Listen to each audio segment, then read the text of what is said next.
La route des tonneaux et des canons, c'est une longue histoire. Elle ne date pas d'aujourd'hui. En effet, le Périgord-Limousin-Goumois est situé sur la frange du Massif central et du bassin sédimentaire aquitain, où se sont déposés un très grand nombre de minerais qui ont permis d'extraire de minéraux. On trouve sur ce territoire du manganèse, qui avait déjà permis aux hommes préhistoriques de faire de leur peinture rupestre. Puis, après, les premiers hommes, dès l'âge du fer, ils ont su traiter le minerai de fer pour faire les premières armes et les premiers outils. Les Gaulois et les Romains, eh bien, ils ont développé cette activité métallurgique dans leurs bas-fourneaux. Ils savaient faire du fer doux, c'est le cas de dire, pour fabriquer leurs armes et leurs parures. Et il n'a qu'à se rappeler, se souvenir que pas loin d'ici, à Agri, on a découvert le casque d'un chef gaulois. Et ça serait merveilleux si tous les matériaux de ce casque, en particulier les métaux, que ce soit le fer, le bronze, l'or, qui renferme, etc., provenaient de notre territoire, parce que l'or n'est pas loin de chez nous, le fer non plus, le bronze aussi. Et après, ce territoire renfermant particulièrement des quantités de minerais de fer à fleur de sol facilement exploitables et des quantités de bois aussi non moins importantes qui avaient déjà permis aux Gaulois d'inventer la barrique. Sans la barrique, pas de marine. Hein. D'ailleurs, les tonneaux, c'est la jauge de la marine. Ces deux éléments, le fer et le bois, ont été déterminants pour que Colbert choisisse d'implanter l'arsenal de la Royale à Rochefort, parce qu'il savait que l'arrière-pays avait des potentialités importantes pour armer sa marine.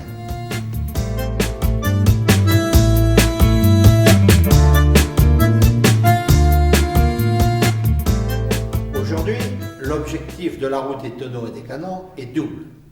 C'est d'abord la redécouverte du passé prestigieux de ce bassin qui, au XVIIe siècle, et même avant, rayonnait sur le monde entier par, disons, son activité sidérurgique et son activité liée à la tonnellerie.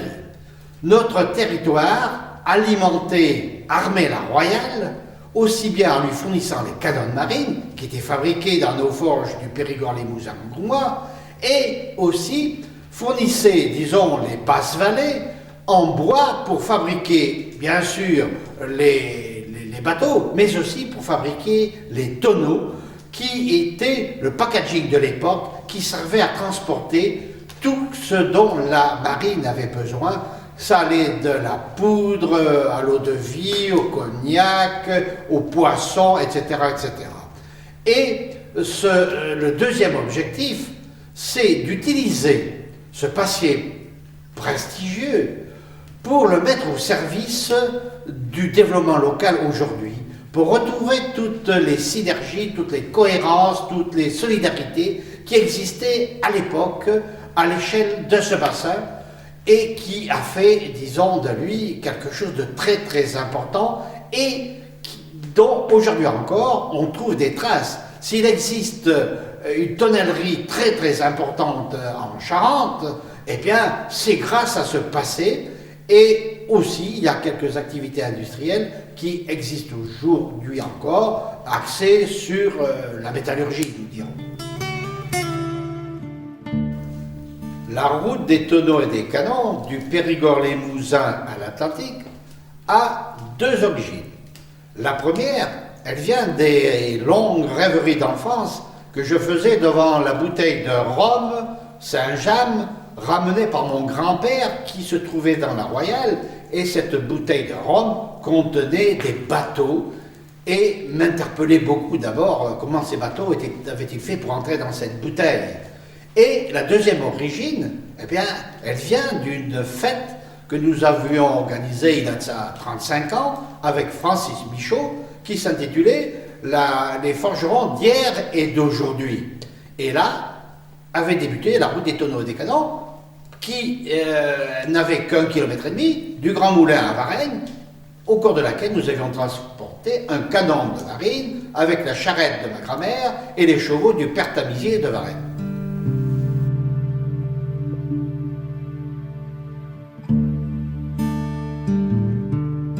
Aujourd'hui, les projets s'orientent dans le domaine de la recherche historique. Nous avons créé 9 groupes de recherche spécialisés qui continuent à explorer ce passé parce qu'on est loin de savoir comment fonctionnaient tous les partenaires de cette route. Et en particulier des projets historiques qui nous amènent bien loin vers les Caraïbes, le Canada, la Réunion, voire les Indes. Et là, nous avons un groupe de recherche spécialisé pour rechercher la présence de nos canons dans ces pays lointains.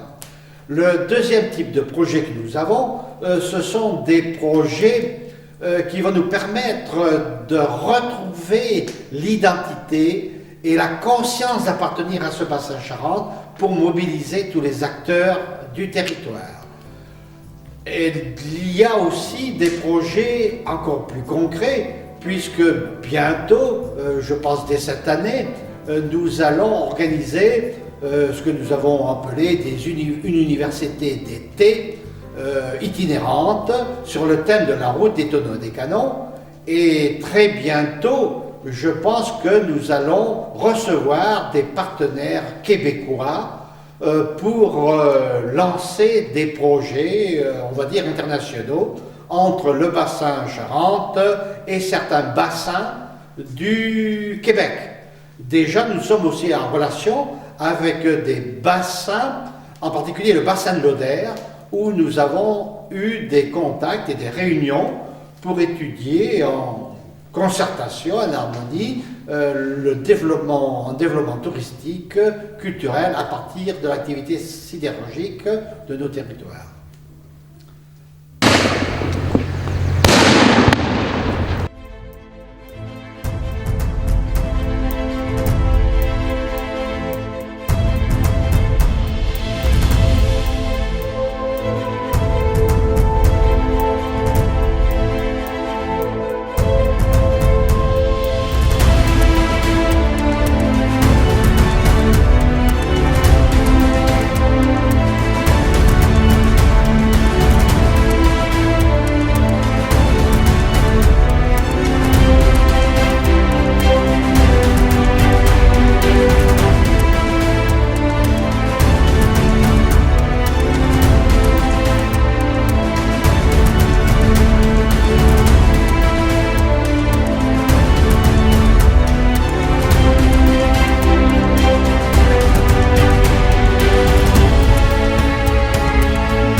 L'idée de base, l'idée de départ, c'est que la route des tonneaux et des canons, c'est une remise en mémoire de l'histoire qui, au XVIIIe siècle, a ouvert notre territoire au monde entier. De par la construction de la flotte du Ponant à l'arsenal fluvial de Rochefort, on était amené à approvisionner toute cette construction navale avec tous les produits qui venaient de l'arrière-pays, les tonneaux, les canons et tout le ravitaillement de tous ces bateaux. Pour ce faire, on est loin de Rochefort, il y avait donc un parcours terrestre, un parcours fluvial et un parcours maritime. Donc partant de là, comme on a fait, on a essayé de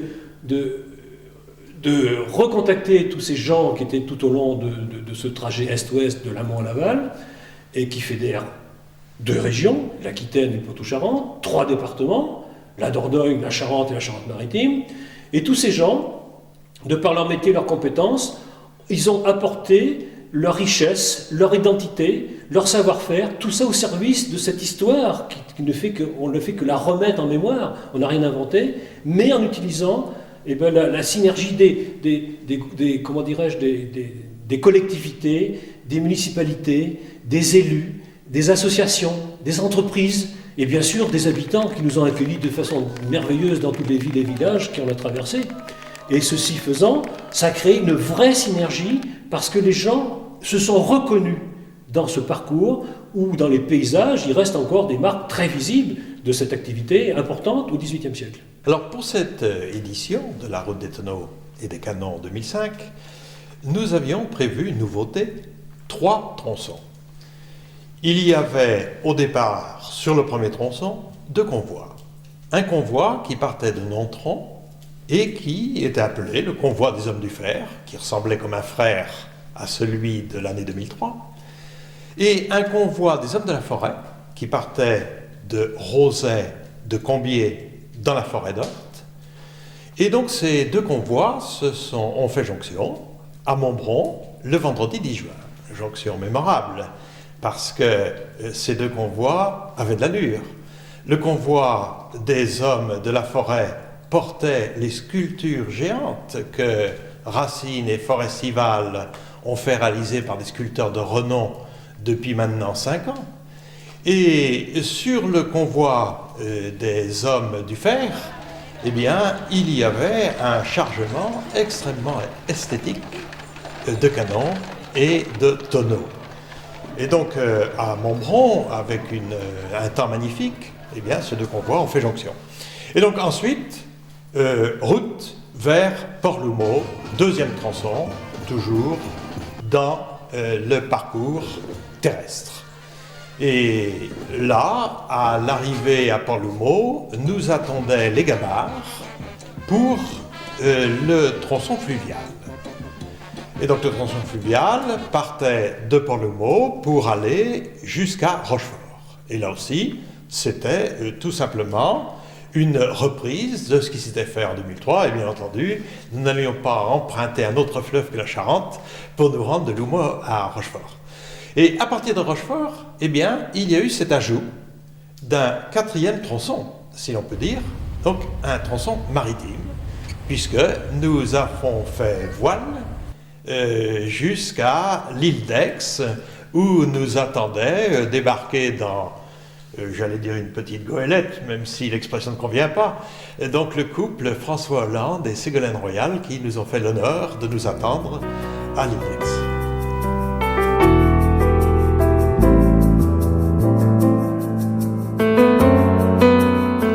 C'est un sacré boulot dans le travail de président d'une telle association, qui démarre, qui n'a pas de référence, mais pertinemment, on sait très bien qu'on ne peut rien faire tout seul. Donc j'ai eu la grande chance d'avoir autour de moi quelques fous généreux qui étaient capables, qui croyaient ce projet, dont certains sont les inventeurs depuis longtemps. Il y a longtemps qu'on est persuadé que cette opération va marcher. Et puis un jour, on a dit, écoutez, la réflexion par les actions, ça fait des années qu'on en parle, on y va cette année. Et en 2003, on est parti avec une bande de copains, des fous généreux, qui étaient convaincus de la réussite de cette opération. Et la première édition 2003 nous a largement confortés dans les attentes de nos publics qui nous ont attendus, et il y a eu un vrai succès. Ce succès de la première opération 2003 a créé des attentes pour la deuxième opération en 2005, et là on a vu qu'on était un peu court, donc il a fallu qu'on s'élargisse un petit peu, qu'on s'épaississe, qu'on s'affranchisse des choses qu'on ne savait pas faire, et on était voir des partenaires différents, des associations différentes pour organiser les manifestations, les animations, les institutions genre comité départementaux de tourisme, association Racine, etc., qui étaient capables de faire quelque chose sur le site qu'on ne savait pas faire, nous. Et on a bien découvert que lors de la première manifestation, c'était bien, mais il y avait ce petit manque. Donc on est un petit peu perfectionniste, et puis s'entourant de conseils, on a pris les bonnes notes de ce qui pouvait manquer. Mais c'était un vrai travail de copains, de complices, de bonnes rigolades, de petites engueulades aussi, mais finalement c'était la vie. Et ça s'est très bien passé, et chacun en est sorti, à mon avis, grandi. Pour parler de l'animation qui a accompagné cette route des tonneaux et des canons, naturellement vient immédiatement à l'esprit, à titre d'exemple, mais plus qu'à titre d'exemple, la collaboration avec l'association Racine. L'association Racine a accompagné le convoi tout au long du parcours et était présente bien en amont, puisque la fête annuelle, l'une des fêtes annuelles de l'association Racine, qui s'appelle Forestival, avait lieu une dizaine de jours avant le départ du convoi. Et lors de cette fête de Forestival, eh bien, il y a eu dans la forêt le traditionnel contact avec les entreprises qui exploitent actuellement la forêt. Nous avions intitulé d'ailleurs cette journée, d'un commun accord entre Racine et l'Université de Pays, puisque nous collaborons sur cette opération depuis plusieurs années, donc des entreprises d'hier aux entreprises d'aujourd'hui. Et lorsque nous sommes revenus de la forêt, eh bien, nous avons pu voir les entreprises d'hier qui étaient à l'étendue d'eau avec le matériel tel qu'il existait autrefois. Et ceci grâce à la collaboration avec la Maison de la Forêt et son technicien, Mathieu Bergeron, qui avait pris contact avec énormément d'artisans du secteur qui étaient capables de remettre en honneur les vieux métiers. Et nous avions aussi acquis la collaboration de Gabriel Delage, qui est un historien et qui, dans une conférence d'une bonne heure, nous avait parlé de ce pays au bois qu'était autrefois la forêt d'Orthe. Et donc, vous voyez que l'association Racine avait fait tout un travail en amont. Et après, eh bien, elle a accompagné le convoi en proposant un spectacle qui a été joué, par exemple, à Nontron ou encore à Touvre et à Montbron, et qui retraçait l'histoire de l'époque que nous avions l'intention de commémorer dans des costumes d'époque qui, eux aussi, avaient été fabriqués avant et qui relevaient le parcours, tout au long du parcours, relevaient la marche des animaux et des hommes. Et donc, l'association Racine a montré le chemin, en quelque sorte, aux autres associations qui, à chaque ville-étape ou à chaque ville intermédiaire, servaient d'arrêt pour le convoi. C'était le gage, évidemment, d'être particulièrement bien accueillis. Et ce que nous avons constaté, c'est la bonne volonté des maires pour apporter leur concours. Lorsqu'ils étaient empêchés, ils avaient toujours délégué un adjoint. Et la chose avait été prise très au sérieux. Et à ce moment-là, se déroulait un cérémonial qui a été retenu pour chaque étape et qu'avait concocté la même association Racine. Au départ, voilà, monsieur Delaret, Deladorie, faisait l'accueil du maire représentant sa commune, et monsieur de Forestas, pour le convoi des hommes de la forêt, faisait le même accueil, et on avait à signer une lettre de connaissement par laquelle le responsable du convoi, monsieur Delaret de la Dorie, monsieur de Forestas, s'engageait à mener à bon port le pavois que lui délivrait le maire.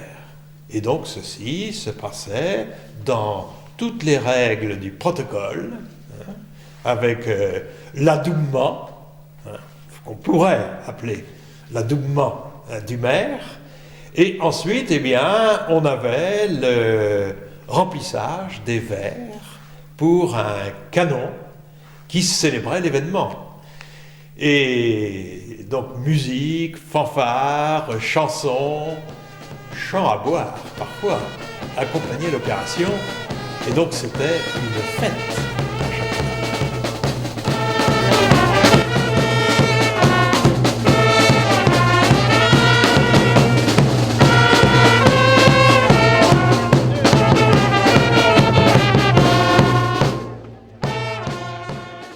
En l'honneur du passage de la Gabarre dans votre commune, nous vous faisons chevalier de la route des tonneaux et des canons.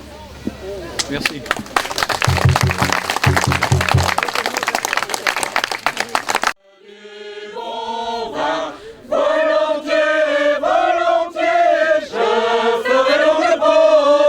Comme les fleurs de mon jardin, comme les fleurs de mon jardin, je prends Racine où l'on m'arrose.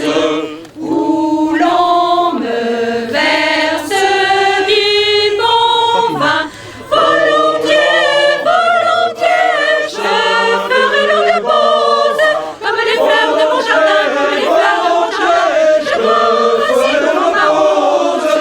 les fleurs de mon jardin, comme les fleurs de mon jardin.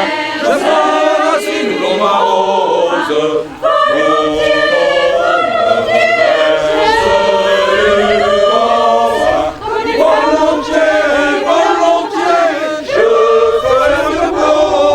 Comme les fleurs de mon jardin, comme les fleurs de mon jardin, je prends racine où l'on m'arrose.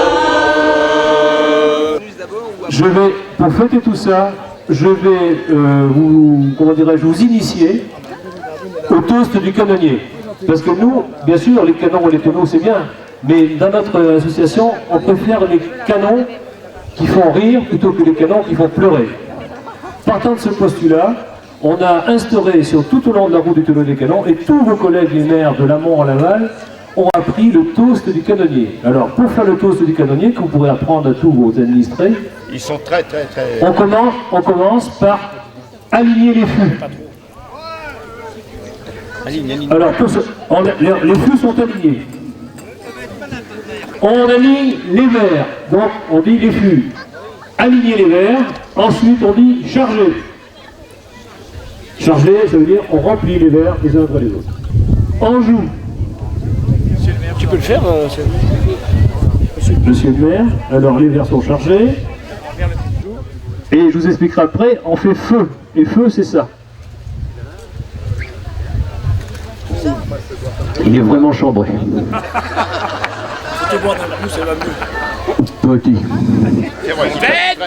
Alors, quand on fait un feu comme ça, goûter c'est petit feu, hein, comme on vient de faire petit feu, et si vous le souhaitez, on peut faire grand feu, c'est cul sec. Mais c'est pas obligatoire, mais quand c'est vraiment bon, on fait cul sec. Hein.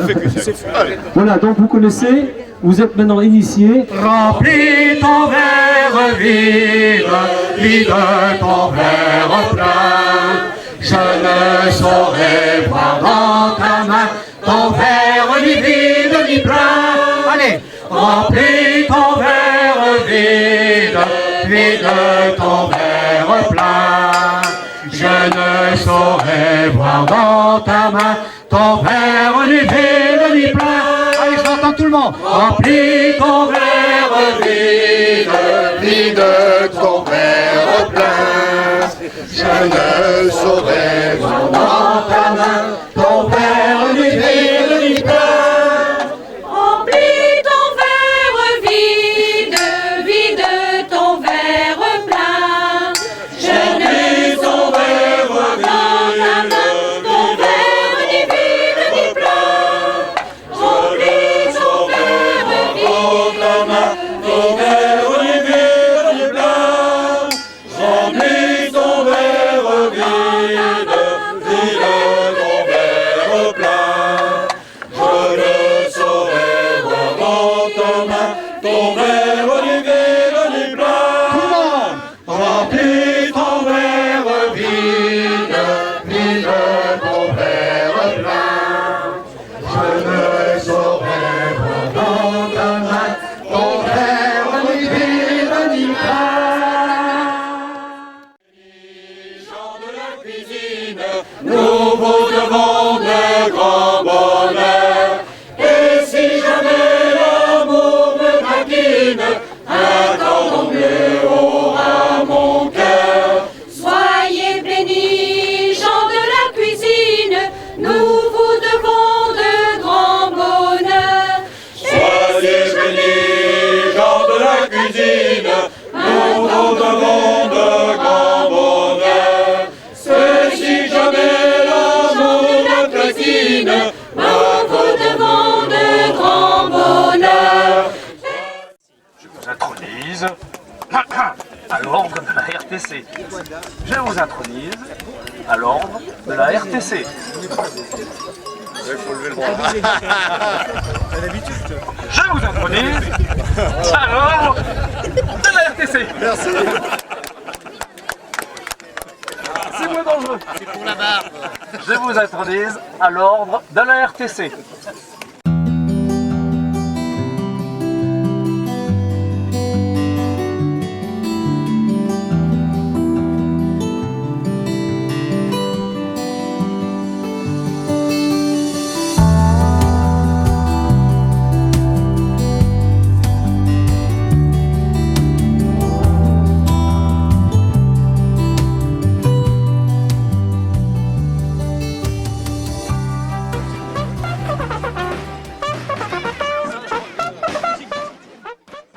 Oui, alors bien évidemment, cette route des tonneaux des canons, on ne regarde pas à l'avenir d'un rétroviseur, on regarde devant. Donc l'objectif est bien de transformer cette route des tonneaux des canons en une route touristique et culturelle pérenne, qui fédère de l'amont à l'aval tout un tas de sites, tout un tas de villes, des villages, des grandes, des petites, sur la Charente, sur le port de Rochefort, dans l'RPI d'Entronnay, etc. Il est manifeste qu'on se rend compte, même si on a toujours des difficultés à organiser tout ça, c'est difficile d'organiser une manifestation sur 10 jours, une manifestation itinérante sur 10 jours consécutifs, on tombe dans des endroits, on arrive en semaine. C'est vrai que des fois, on a pu constater que l'accueil n'était pas forcément à la hauteur qu'on attendait, mais manifestement, on était là, et on était présent. Et l'idée, c'est que, ce que je trouve qu'il y a quelque chose d'intéressant, de rassurant, c'est que les élus des collectivités locales ou des municipalités, grandes ou petites, s'intéressent, surtout des grandes, s'intéressent à la route des tonneaux des canons. Parce qu'on voit bien que c'est un élément, c'est un vecteur de touristes intéressant, parce que cette route des tonneaux et des canons, elle est couplée par la route des entreprises. Il y a des entreprises qui existent sur cette route des tonneaux canons. Et les entreprises, c'est dynamique, c'est pour apporter une économie. C'est pour valoriser des bassins, valoriser des communautés de communes, des communautés de pays. Et l'intérêt, c'est de faire on voit bien, puisqu'il y a des gens, il y a des comités de randonnée qui sont en train de s'insérer, des comités de cyclotourisme qui font faire le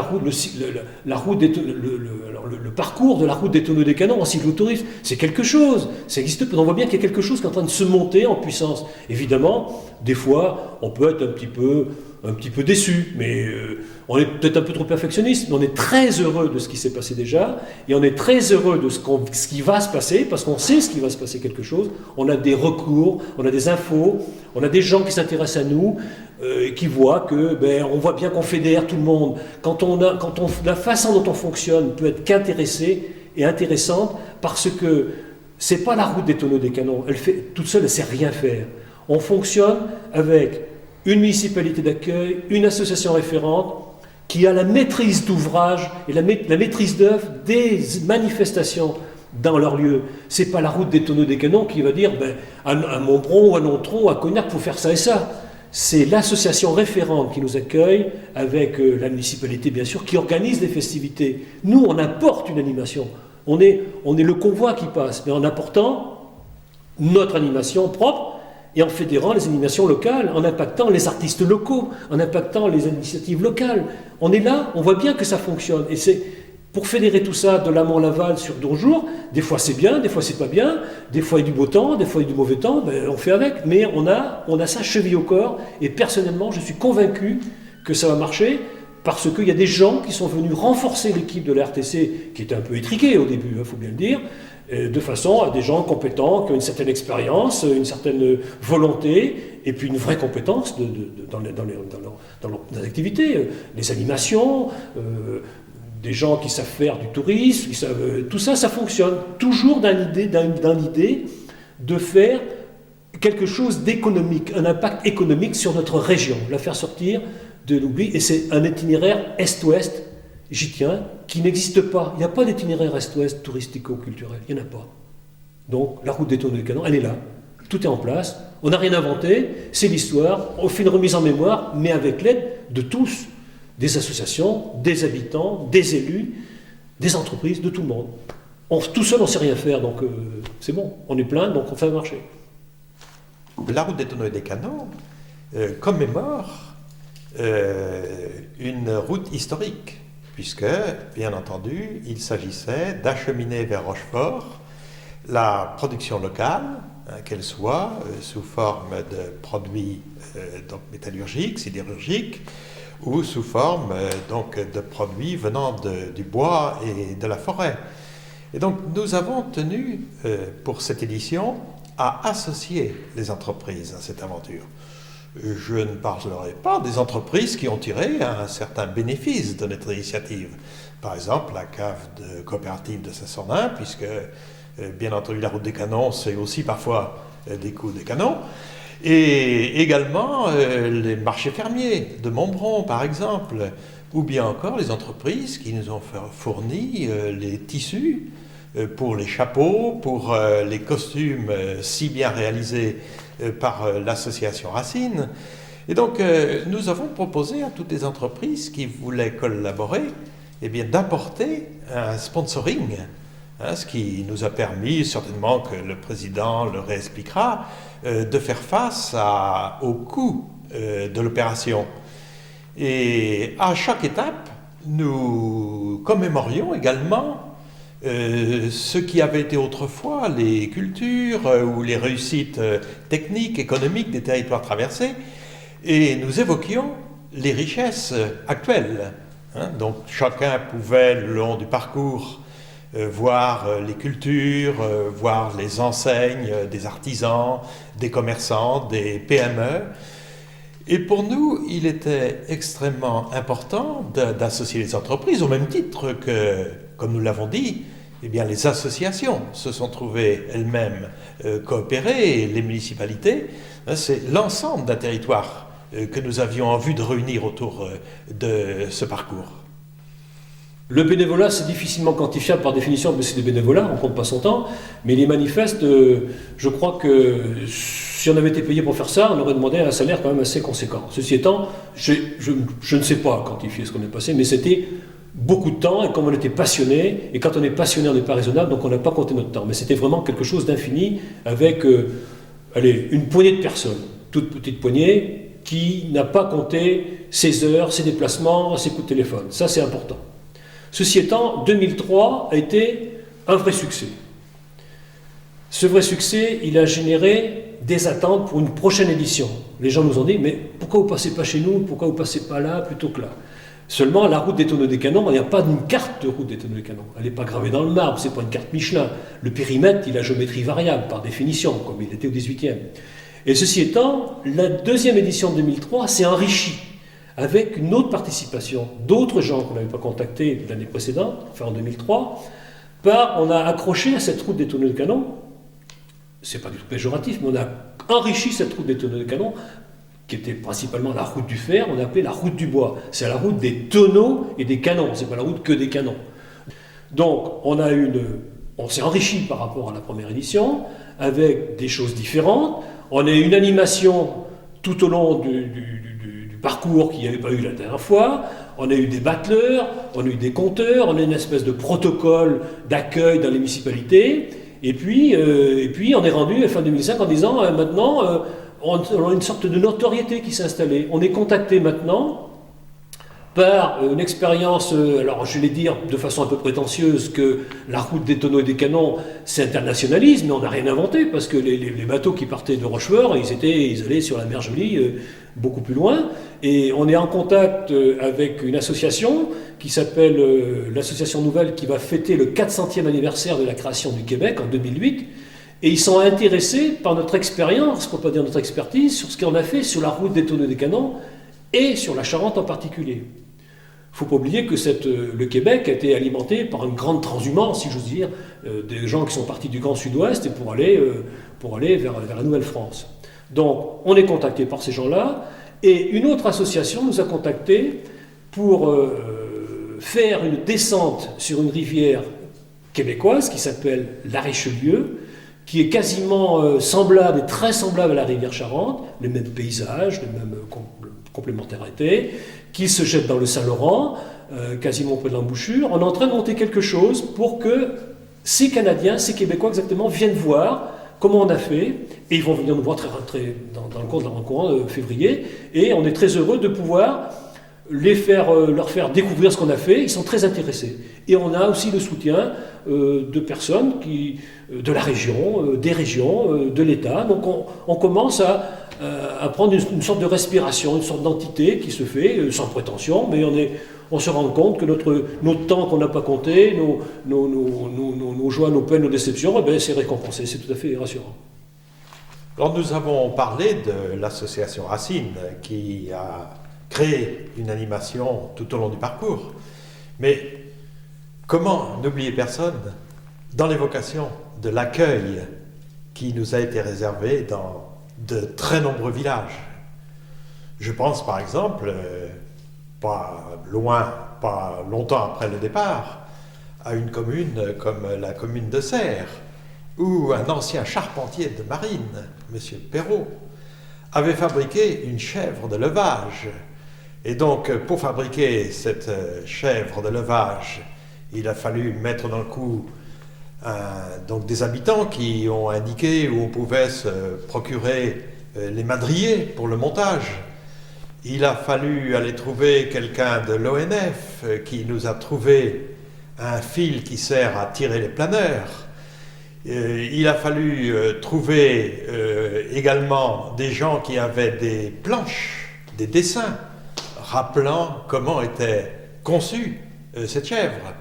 Et à Serres et ailleurs, grâce à monsieur Cany, monsieur et madame Cany, qui sont passionnés par tous ces instruments qui entouraient autrefois la route des tonneaux et des canons, et les routards de toujours, selon le nom que nous nous étions donné, eh bien, ont contribué à animer la fête.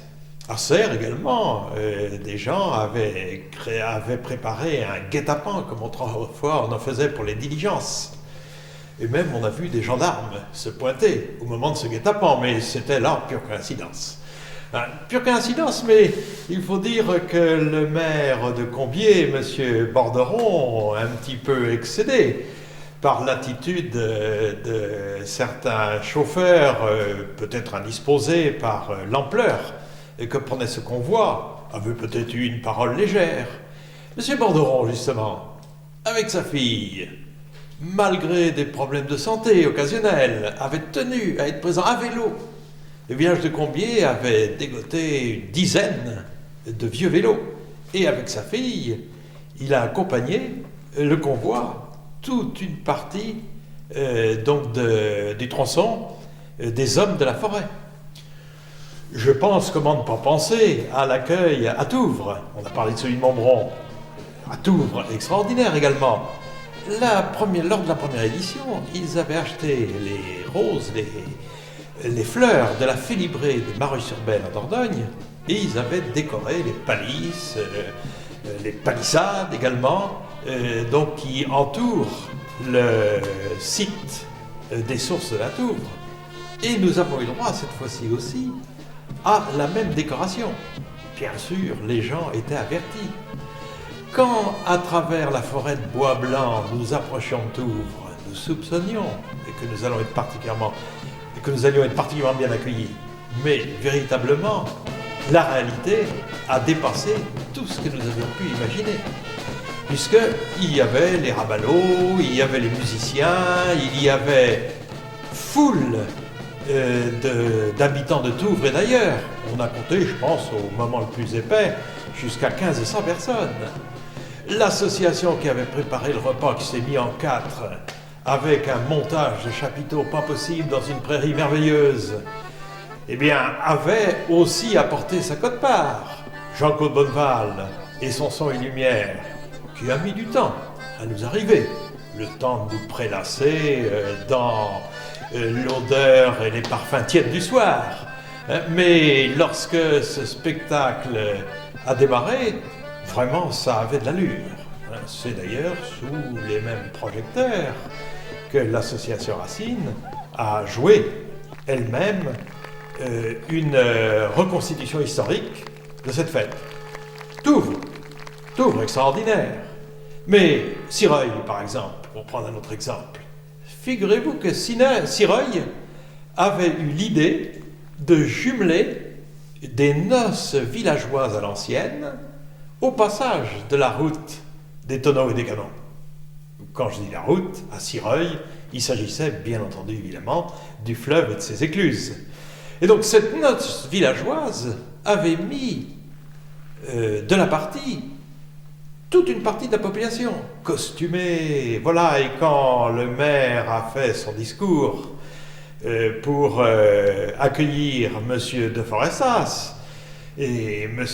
de Larrey de la Dorie, eh bien c'était presque du grand spectacle. Crasane et la pierre de Crasane, à 10h du matin. Voilà, costumés, donc des gens, là encore, nombreux, à nous accueillir, Saint-Même,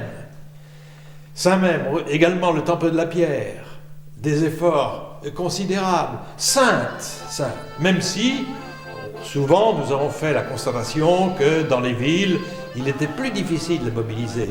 Eh bien, Sainte avait magnifiquement préparé l'accueil.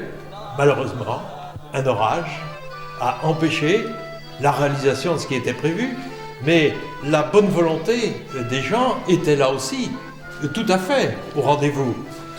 Et d'autres villes, d'autres villages peuvent encore être notés. Je me souviens de Saint-Savinien, sur les bords de la Charente, dans un cadre magnifique, avec un historien qui nous a rapporté ce qui se passait autrefois dans ce village, qui a été ensuite accompagné par la fanfare ou la lyre municipale.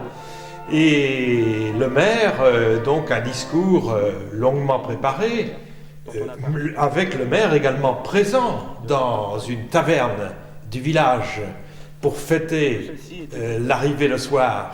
Tonnet-Charente, voilà, qui attendait impatiemment les gabarres, parce que, les gabarres, évidemment, à Tonnet-Charente, qui était autrefois un port considérable sur cette voie de la route des tonneaux et des canons. Eh bien, Tonnet-Charente avait fait toute une exposition, des 2 siècles avant, 3 siècles avant, de ce qui se passait dans ce village. Et Madame Bonin, qui a monté une association à Tonnet-Charente, également avec son maire présent, eh bien, nous ont entretenus donc de tout ce qui s'était passé dans le village. Et à la Fortune du Pot, on nous avait préparé en plein air un buffet campagnard dont on se souviendra longtemps, avant que nous prenions la décision, malgré tout, de repartir, puisque tout de même, il y avait l'itinéraire. J'ai bien entendu oublié bien d'autres communes qui se sont mis en 4 pour nous accueillir. Des communes, même s'il s'agit de communes plus modestes, je pense à Charras, je pense à Grassac, et à toutes les communes, en particulier dans les villages ruraux, pour qui c'était un événement.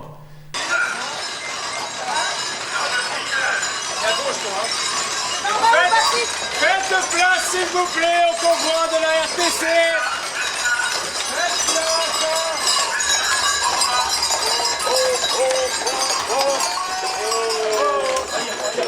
Il n'y a pas.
Nous avons 2000 hectares de forêt, c'est la richesse locale qui après la tempête a beaucoup souffert, mais aujourd'hui nous rebâtissons la forêt en plantant et en cultivant bien, en nettoyant ces grandes forêts où il y a, bien sûr vous l'avez vu sur le drapeau des enfants, du muguet au printemps, des champignons l'été et des sangliers l'hiver. Voilà notre richesse économique du pays, mais les gens à Grassac sont pauvres, mais sont heureux de vivre et de vivre longtemps à Grassac. Le restant de ma vie, pour qu'il soit pas ma race. Le restant de ma vie, pour qu'il soit pas ma race.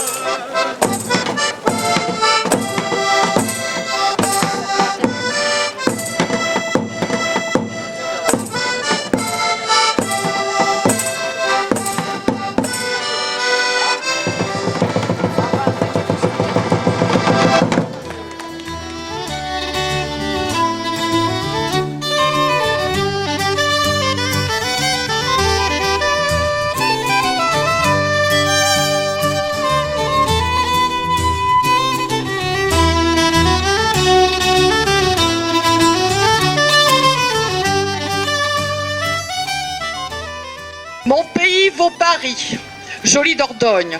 Sous les feux de l'aurore, est-il pays plus beau que toi? Il n'en est point pour moi. Varégnon qu'a jamais gardé la maison de nos aïeux. Dans la brise campagnarde, disons tous fiers et joyeux, mon pays vaut Paris, joli Dordogne. Varégnon que la campagne a vu s'éloigner un jour, qu'en exil vous accompagne l'espérance du retour.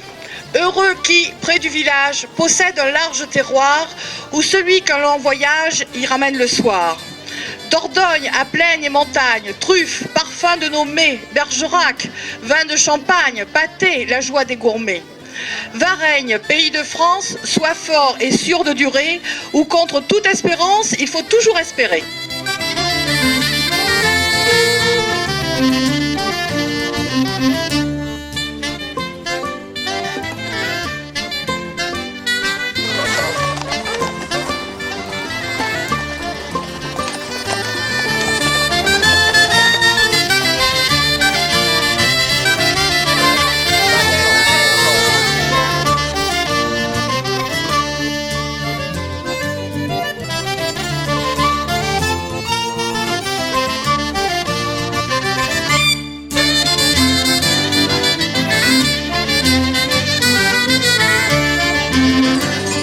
Mission à ces convoyeurs et charretiers ici présents, qui vont mener jusqu'en Rochefort et l'île d'Aix les richesses de nos bois et le travail de nos artisans, de rapporter à notre grand roi Louis et à ses ministres les doléances du bon peuple de Serres, de ses journaliers, brassiers et paysans, de ses artisans, de ses commerçants et ses notables. Voyez donc notre message. Nous, Sersoises et Sersois, maîtres de forge et meuniers, forgerons, charrons, cinquetiers, cloutiers, bûcherons, charbonniers, lavandières, vignerons, métayers et maquignons, menuisiers et charpentiers, tailleurs de pierre, vicaires et notaires, apothicaires, aubergistes et taverniers, sommes épuisés par l'impôt levé par les émissaires du roi.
je tape comme un cono, je tape sur ma barrique, je tape sur mon tonneau.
Très heureuse S'il vous plaît, d'accueillir la route des tonneaux et des canons, avec laquelle avait participé déjà largement avec M. Bonin il y a 2 ans. Et ben c'est avec joie qu'on accueille tout le monde. Les chevaux sont magnifiques, le convoi exceptionnel, le vin est bon, donc le soleil est avec nous, donc c'est impeccable, c'est parfait.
viens d'aussi loin que je viens, traîné par 100 000 musiciens. Un jour cet air me rendra folle, sans toi je ne lui dire pourquoi. Mais s'il m'a coupé la parole, il parle toujours avant moi, et sa voix couvre ma voix.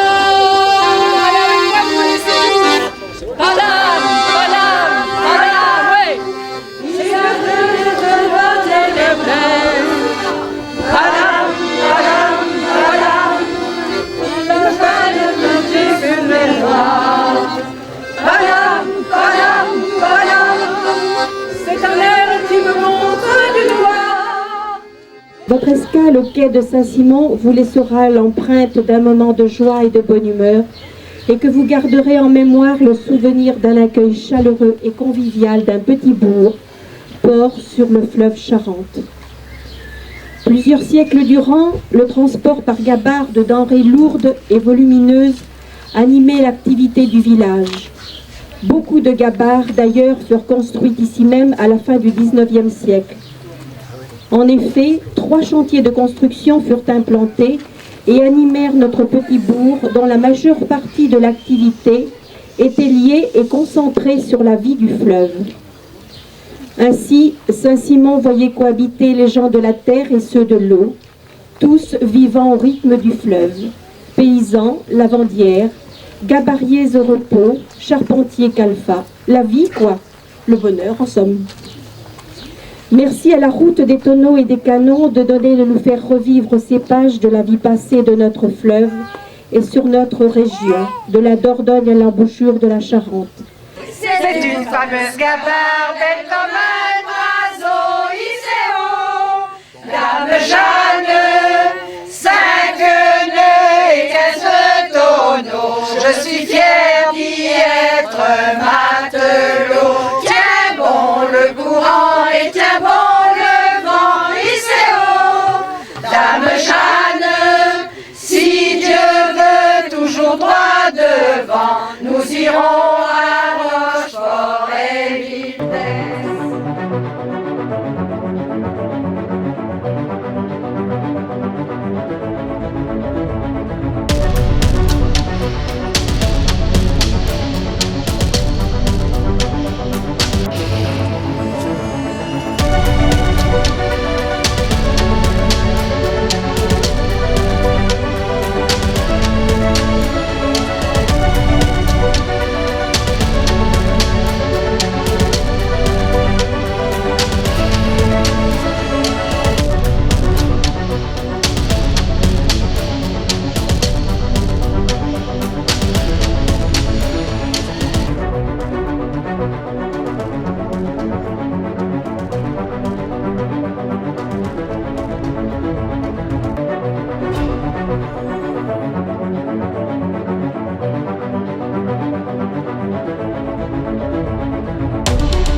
il vous en a fallu pour cheminer et évoquer sur les pas de nos ancêtres, les gabariers, des XVIIe, XVIIIe et XIXe siècles. C'étaient des hommes rudes et courageux qui convoyaient par voie de terre et fluviale vivres et matériels depuis la fonderie royale de Ruel et puis aussi bien sûr depuis les mines de fer dont on a parlé tout à l'heure dans le pays de la Dordogne profonde. Et tout ceci était amené par voie fluviale à partir du port d'Angoulême, le port Loumeau, sur des gabarres qui descendaient la Charente et allaient livrer dans l'estuaire la fameuse flotte du Ponant, si chère à Louis XIV, puisque c'était sous l'égide de Colbert à l'époque. Pour armer les fameux navires de haut bord et qui faisaient la fameuse flotte du Ponant. Vous êtes venus donc des tréfonds de la Charente terrienne, puisque nous sommes des maritimes ici, et de la Dordogne, pays des maîtres de forge, des tonneliers et autres charpentiers de marine, pour nous faire partager cette merveilleuse aventure de la route des tonneaux et des canons.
bon vent et à l'index. On va aller dire bonjour à notre copain Napoléon. Allons à l'Orient, pêcher le hareng. Allez, c'est parti.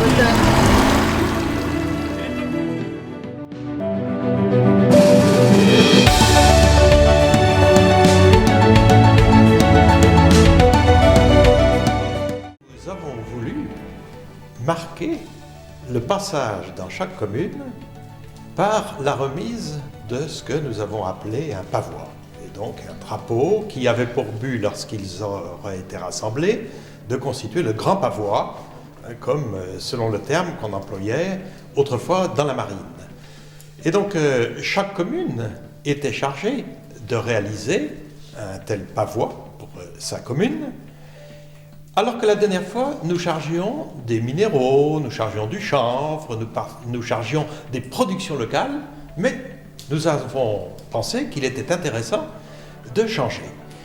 Et donc c'est cette idée qui a été retenue, et nous avons confié la réalisation de ces pavois aux écoles. Donc bien entendu, les professeurs des écoles nous ont apporté un sérieux coup de main, mais vous savez qu'il n'existait pas une école dans chaque village, ou bien pour certaines écoles, il a été plus difficile de mettre en œuvre la proposition qui avait été faite par la municipalité. À ce moment-là, ce sont des associations qui ont pris la chose en charge. Et sur ces pavois, eh bien, on trouvait une évocation de l'histoire de chaque village, qu'il s'agisse du logo, ce qui a été plutôt rare, qu'il s'agisse dans l'imagination des enfants de communiquer ce que représente pour eux leur commune. Je me souviens de telle commune où on a représenté des champignons, des arbres, donc des champs, pour bien marquer quelle était la spécificité de ces communes. Et donc, évidemment, lorsque nous sommes arrivés à l'île d'Aix, eh bien, véritablement, ce défilé de 53 pavois sous les yeux de Madame Ségolène Royal, la présidente de la région, avait une réelle allure. Et lorsque nous les avons portés au sémaphore, qui était leur destination finale, eh bien, les touristes nombreux qui nous ont vus défiler, intrigués donc, par ce spectacle, et qui nous ont suivis, ont été évidemment extrêmement étonnés de voir toute cette exposition au sommet de l'île d'Aix. Il faut dire que chaque commune avait gardé un exemplaire de son pavois, de manière à pouvoir remémorer cette initiative, et peut-être aussi, lorsque nous referons des éditions de cette route des tonneaux et des canons, eh bien, à pouvoir retrouver ce pavois et à le mettre en honneur lors du passage, puisque d'autres idées surgiront certainement d'ici là.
Activité essentielle de la route des tonneaux et des canons, ce sont les chevaux.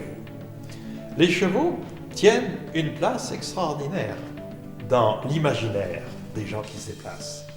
On peut faire d'ailleurs un rapprochement avec les gabarres, dont j'essaierai de dire un mot ensuite.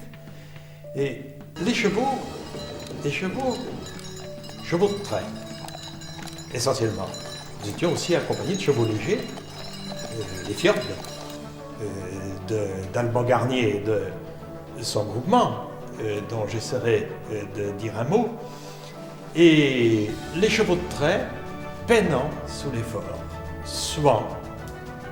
Je me souviens par exemple de cette montée difficile, harassante, dans l'avenue de Cognac, à Angoulême, où une partie du convoi n'a pas pu vaincre cette redoutable ascension à l'échelle des animaux. Et lorsque nous regardions les spectateurs autour, c'est comme s'ils aidaient les animaux dans l'effort. La complicité entre le public et les animaux était évidente.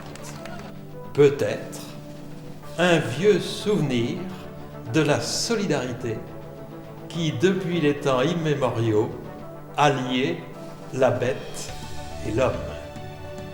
L'homme a longtemps compté sur les animaux pour diminuer la peine de son travail et pour lui apporter la nourriture. Et cette solidarité était évidente au long du parcours et les gens se déplaçaient pour voir les chevaux. C'étaient des chevaux de trait. Les chevaux de trait avaient été réunis par l'association Rouler à cheval, qui fédère plusieurs possesseurs de chevaux et qui se retrouvent donc sur plusieurs week-ends de l'année pour faire différentes manifestations. Et une fois de plus, nous avons pu compter sur eux et donc sur Monsieur Le Pape pour nous apporter leur concours. Des chevaux de trait qui pouvaient venir d'ailleurs aussi bien de Bretagne que du centre de la France. Et nous en avons eu ainsi une vingtaine qui ont tiré la lourde charge des canons en particulier, bien entendu. Et il y avait ces chevaux légers, ces fjords, en provenance notamment de la région de Montbron, et qui se sont donné rendez-vous à plusieurs arrêts, ce qui a donné une allure particulière à notre entreprise. Il y avait même un cavalier émérite venu de Sarlat pour accompagner le périple. Et donc les chevaux ont été au centre et nous avons dans ce film une succession d'étapes où nous les voyons déambuler devant nous, tirer. Voilà, ça ne peut pas ne pas nous rappeler la fable de La Fontaine avec la mouche et le coche. La mouche étant représentée par nous, les spectateurs, pendant que les chevaux, comme dit La Fontaine, ânaient dans des chemins poussiéreux, malaisés.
on ne peut pas oublier également le folklore des gens qui nous accompagnaient. Je pense par exemple à ces deux Écossaises qui nous ont suivis kilomètre après kilomètre, après nous avoir si bien accueillis à Rozay, à Combiers. Et elles étaient avec leur bure de monial par une chaleur étouffante et n'ont pas craint leur peine. Je pense aussi, j'aurais peut-être dû y penser avant, aux rouliers.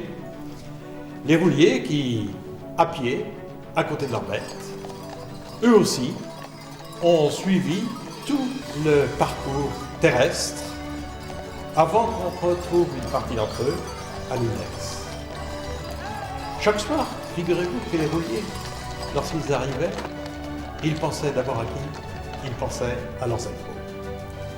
Et aussitôt les bêtes dételées, ils se préoccupaient de savoir où était le pré, où était le foin, et où ils passeraient la nuit, bien avant de penser à leur propre gîte et à leur propre couvert. Ce qui n'empêche pas que, quand on les retrouvait à table avec Racine, c'était la joyeuse fête.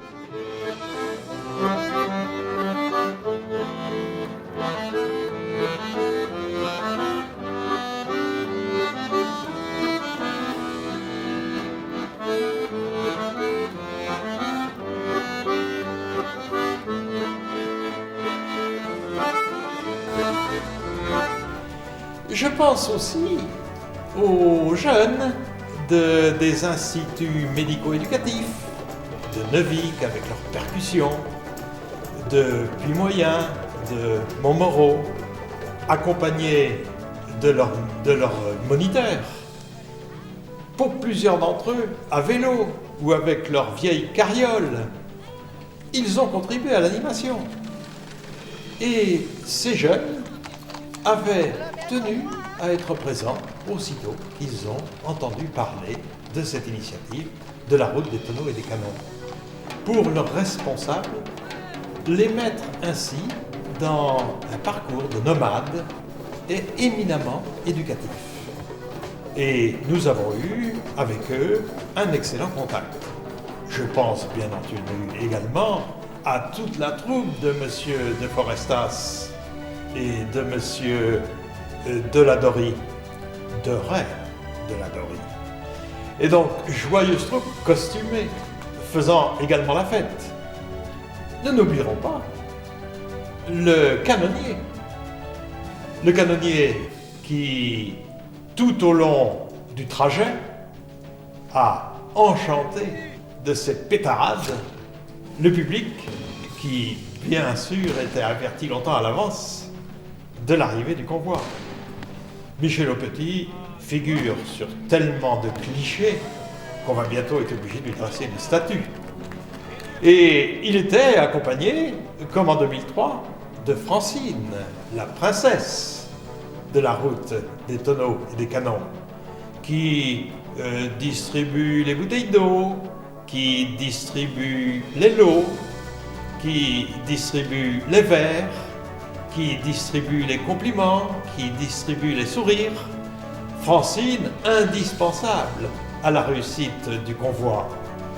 Et lorsque nous étions sur le parcours fluvial, eh bien, il y avait des gabariers. Là aussi, des visages qui ont enchanté le public, burinés, salaisonnés. Des visages donc, qui étaient tout à fait de nature à rappeler ce qui pouvait se passer autrefois. Et inévitablement, il y a eu une fraternisation entre les rouliers et les gabariers. Lorsque la jonction s'est opérée, ils ont vu qu'ils étaient du même bois, si vous préférez, du même fer. Et lorsqu'ils se sont à nouveau retrouvés à l'île d'Aix, eh bien, ces retrouvailles ont été un temps magnifique. Ils étaient ainsi pleinement associés à la réussite de l'entreprise. Sans les rouliers, sans les canonniers, sans tout l'équipage, sans Jean-Jacques Delage et ses gabariers, qu'aurions-nous fait ?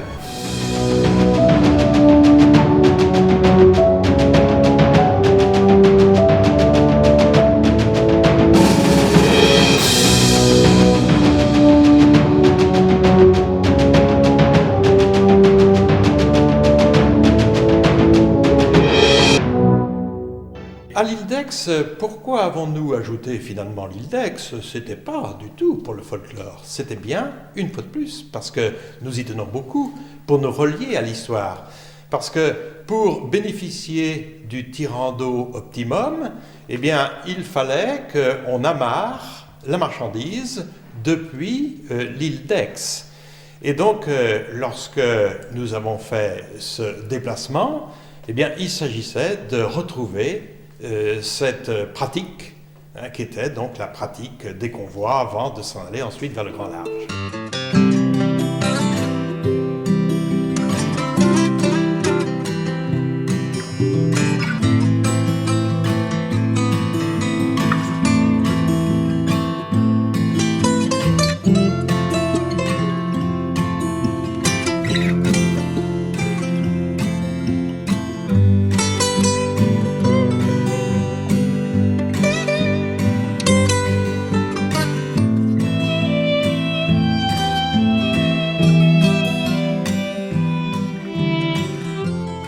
Évidemment, à l'île d'Aix, c'était l'événement du jour.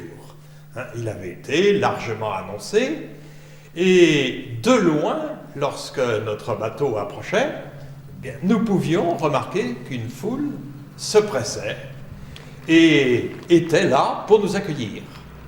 Nous sommes descendus du bateau, nous nous préparions à nous mettre en disposition pour sortir les pavois, et tout à coup, surprise, la rumeur s'est d'ailleurs répandue comme une traînée de poudre, on nous annonce que Madame Ségolène Royal, présidente de région, était là, ponctuelle, à notre arrivée, avec Monsieur François Hollande.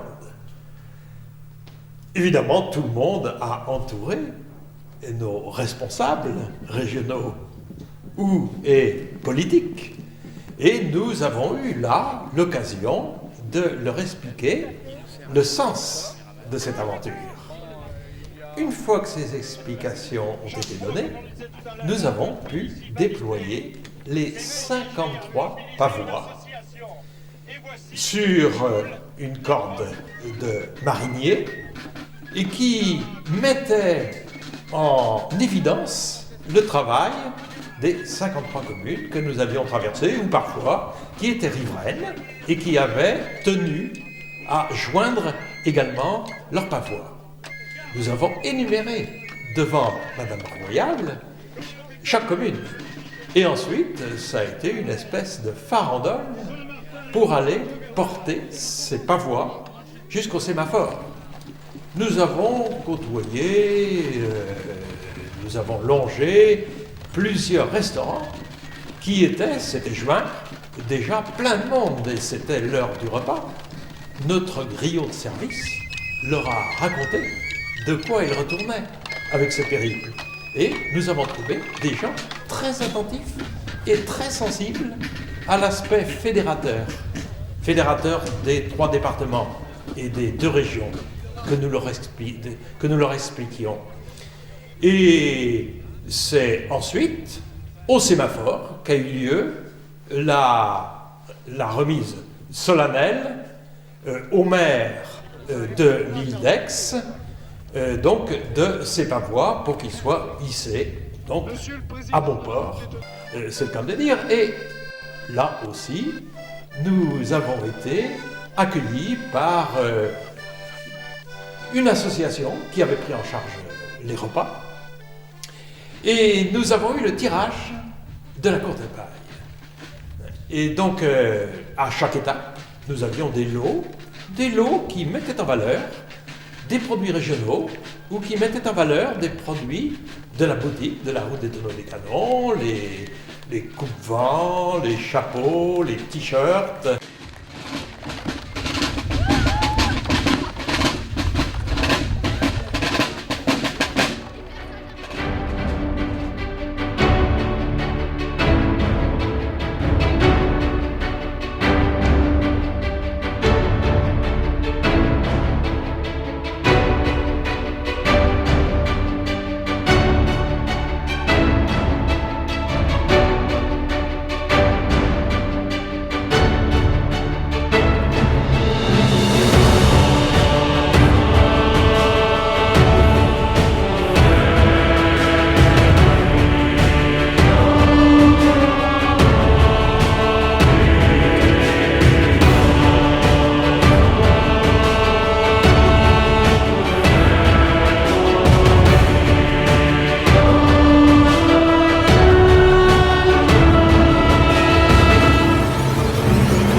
Nous arrivons de la nuit des temps. Nous arrivons de nulle part. Nous arrivons de partout. Nous sommes le patrimoine industriel en mouvement. Nous avons l'habitude, nous avons célébré les châteaux, nous avons célébré les cathédrales, mais nous avons souvent oublié de célébrer le savoir-faire des braves gens, le savoir-faire des artisans.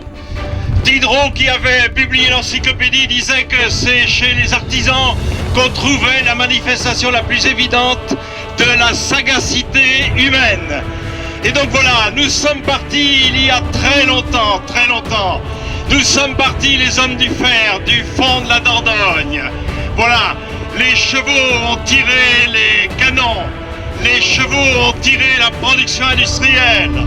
Nous sommes partis de la forêt d'Orte en Charente, de petits villages, Combiers, Grassac, Charat, Rougnac. Nous avons tiré les barriques, nous avons tiré le bois, les cercles, nous avons tiré les fagots, nous avons tiré les palisses. Et voilà, vous me voyez avec un chapeau, c'est le chapeau de Jacou le Croquant. Voilà, voilà, il y a 3 siècles, j'étais petit gamin et je ramassais les cailloux dans les champs. Et pourquoi je ramassais les cailloux? Je les ramassais surtout l'hiver. C'est parce que ces cailloux avaient un haut taux de minerai de fer. Ils étaient des cailloux ferrugineux, comme aurait dit Bourvil. Et donc, voilà, ils ont été ramenés avec les ânes, avec les charrettes. On les ramenait aux forges qui étaient avant des moulins à blé, des moulins de farine. Et pendant 3 siècles, beaucoup d'entre eux sont devenus des moulins de forge. 160 moulins répertoriés, avec, vous le savez, la création d'un décème de ruelles, hein, où notre président travaille et dont le directeur nous fait l'honneur d'être également parmi nous.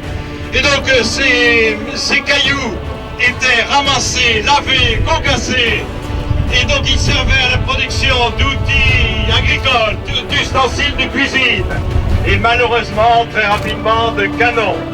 Et voilà, nous étions le peuple pauvre qui essayons de vivre, de compléter nos revenus avec cette production, un peu comme en Suisse, on faisait des horloges, des montres, voilà. Et voilà, nous sommes arrivés à Port-Loumo pendant des journées. Nos convois rappelaient les convois d'ancien temps, vaches attelées, mules attelées, ânes attelés, plus rarement des chevaux. Nous avons débarqué à Port-Loumo, Angoulême, notre marchandise.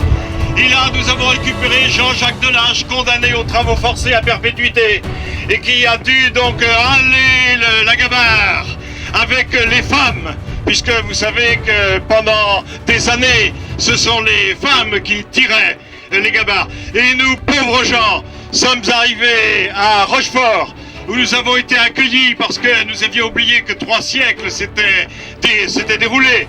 Et donc nous étions visiteurs du soir dans un rôle qui nous était inhabituel. Et donc nous avons été accueillis par la foule. Et donc ce fut la surprise. Et donc nous voilà maintenant à l'île d'Aix, où était